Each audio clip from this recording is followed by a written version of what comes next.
बिस्मिल्लाहिर्रहमानिर्रहीम। अस्सलाम वालेकुम व्यूअर्स, कैसे हैं आप? उम्मीद है खैरियत से होंगे। जहाँ रहें खुश रहें, आबाद रहें।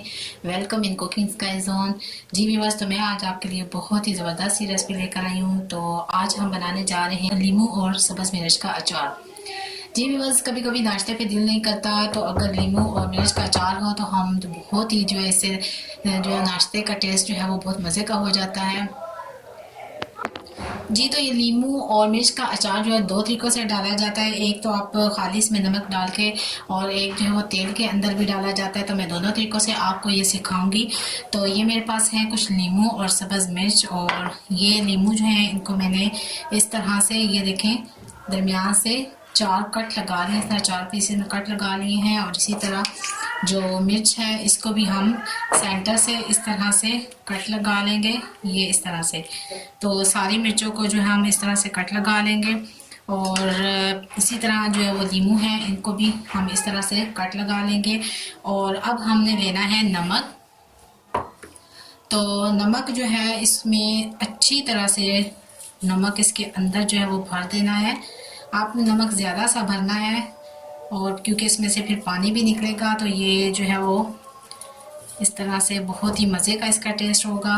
बिस्मिल्लाहिर्रहमानिर्रहीम। इस तरह से सही तरह से आपने इसको फुल जो है नमक से भर देना है, इस तरह से। जी, इसी तरह हम मिर्च लेंगे और इसके सेंटर में जो है नमक को भर देंगे। और रियल में ये अचार बहुत ही मज़े का लगता है। और अगर आपका दिल ख़राब हो रहा हो, नाश्ते पे दिल ना कर रहा हो, तो आप इसके साथ जो है वो पराठे के साथ खाएं, बहुत ही मज़े का होता है। इसी तरह मैं सारा जो है वो नमक इसके अंदर भरती जाऊंगी, इस तरह से। तो सारी मैं इसी तरह मिर्च और लीमू में नमक भर दूंगी। जी व्यूअर्स, तो ये देखें, मैंने सारे लीमू और जो मिर्चें हैं इनके अंदर अच्छी तरह से नमक को भर दिया है, सारी लीमू और मिर्चों के अंदर। और आपने ये ध्यान रखना है कि इनको सबसे पहले जो है वो यूज़ करने से पहले अच्छी तरह से मिर्चों को, लीमू को आपने धोना है। धोने के बाद इसको आपने अच्छी तरह से खुश्क करना है। बिल्कुल भी इनके साथ पानी नहीं होना चाहिए, इस तरह से ये लीमू ख़राब हो जाते हैं। तो लीमू और मिर्चों को पहले अच्छी तरह से पानी से खुश्क करके, और फिर इनको कट आपने इस तरह से लगाने हैं, और फिर इनके अंदर नमक अच्छी तरह से भर देना है। और नमक भरने के बाद जो है, अब मेरे पास ये है एक बाल्टी और छोटी सी, इसके अंदर जो है वो आपने साथ ही नमक लगा के, और इसके अंदर मिर्चें और लीमू जो है वो सारे इसके अंदर डाल देने हैं।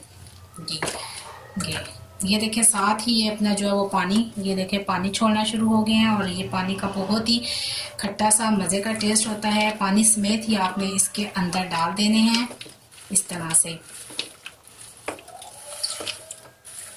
जी, तो इस तरह से मिक्स कर दिया अच्छी तरह से। और इसको फिर ढक के, साथ ही आप फ्रिज में भी रख सकते हैं, इसको बाहर भी रख सकते हैं, और इसको काफ़ी ऐसा आप जो है वो यूज़ कर सकते हैं। और ये मेरे पास कुछ बाकी जो है वो मिर्च और नींबू रह गए हैं, और इसको जो है मैं तेल के अंदर डालूंगी। इसको भी अच्छी तरह सारे हमने नमक भरना है, और भरने के बाद फिर मैं आपको बताती हूँ इसको क्या करना है।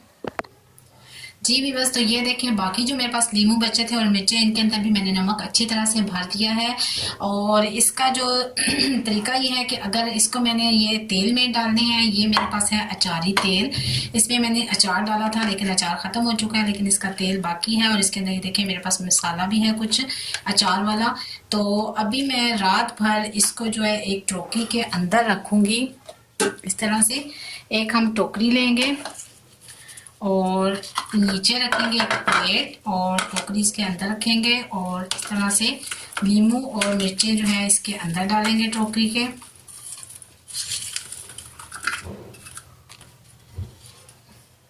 और ये तरीका आपने करना है सिर्फ तेल में डालने के लिए। जिन्होंने तेल में मिर्ची और नींबू डालने हैं वो इस तरीके से करना है कि रात भर टोकरी में ये मिर्ची और नींबू पड़े रहेंगे, और इस तरह रात भर जब पड़े रहेंगे तो इसमें से इसका पानी निकलता रहेगा। तो पानी जब निकल जाएगा, अच्छी तरह से ये खुश्क हो जाएंगे, तो फिर इसको जो है वो इस तेल के अंदर हम ऐड करेंगे।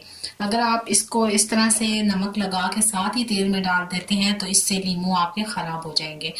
और नींबू जो है वो आपने फ्रेश लेने हैं, कोई इसमें ख़राब नींबू आपने नहीं लेना। तो इस तरह से अब मैं रात भर इसको पड़ा रहने दूंगी और कल मैं आपको डाल के जो है वो तेल के अंदर दिखाऊंगी कि किस तरह से इनका पानी निकल चुका है और ये खुश्क हो चुके हैं। तो कुछ नींबू मैंने जो है वो इस तरह से मैंने जो आपको दिखाए रेडी किए हैं तेल के बगैर। ऐसे ही हम इसे जो है वो यूज़ करेंगे, जब आपका दिल करे बस इसमें से निकालें और जो है वो इसको यूज़ कर लें। और इसमें जो है इसका पानी भी ऐड हो जाएगा जो कि बहुत ही मज़े का खट्टा खट्टा सा होता है। तो ये मैंने इसी तरह से डाले, इसमें मैं तेल नहीं डालूंगी और ये जो है ये मैं तेल में डालूंगी। तो सुबह मैं आपको रात भर ये पड़े रहेंगे तो सुबह मैं दिखाऊंगी आपको कि किस तरह से अब उसके अंदर हम इसको ऐड करेंगे। तो मेरी वीडियो को लाइक और शेयर ज़रूर कीजिएगा, मेरे चैनल को सब्सक्राइब कीजिएगा। मैं इनको ऐड कर दूंगी और अब ये जो है मेरे पास बिल्कुल खुश्क हो चुका है। तो इसको अब हम तेल के अंदर जो है वो मिक्स कर देंगे इस तरह से। बिस्मिल्लाहिर्रहमानिर्रहीम। ये सारे इस तरह से हम तेल के अंदर डाल देंगे ये जी, और इनको सरसों का जो अचार वाला तेल होता है इसके अंदर मिक्स कर देंगे अच्छी तरह से ये। और इसको तकरीबन 4 से 5 दिन लग जाते हैं, यानी कि अच्छी तरह से नींबू गलने में। 4-5 दिन के बाद जो है वो आप इनको यूज़ कर सकते हैं। और इस तरह हमारा दोनों जो अचार जो हैं वो रेडी हो चुके हैं, नींबू और मिर्च का, एक तो तेल वाला और एक तेल के बगैर वाला। ये देखें माशाल्लाह से। अब ये भी जो है वो 4-5 दिन के बाद हम इसको यूज़ कर सकते हैं क्योंकि ये इसमें जो नींबू और मिर्च है वो अच्छी तरह से गल जाएंगे और तब फिर हम इसको यूज़ कर सकते हैं। और ये जो मेरे पास पानी निकला था खट्टा वाला नींबू वाला, इसको भी मैं इस वाले में ऐड कर दूंगी। तो ये तेल के बगैर वाला अचार है और ये तेल वाला अचार है। तो आप दोनों तरीक़ों से डाल सकते हैं जो आपको पसंद हो। तो इन दोनों को हम अच्छे से ढक देंगे और 4 से 5 दिन के लिए आप बेशक बाहर भी रख सकते हैं, फ्रिज में भी रख सकते हैं। तो 4-5 दिन के बाद हम इसको यूज़ कर सकते हैं। तो व्यूअर्स मेरी जो है वो ये अचार वाली रेसिपी आपको कैसी लगी, अपना फीडबैक ज़रूर दीजिएगा और मुझे बताइएगा कि आपको किस तरह से लगी। और इसको शेयर और लाइक ज़रूर कीजिएगा और मेरे चैनल को सब्सक्राइब ज़रूर कीजिएगा। और नेक्स्ट रेसिपी तक मुझे दीजिए इजाज़त। अपना बहुत अल्लाह हाफिज़।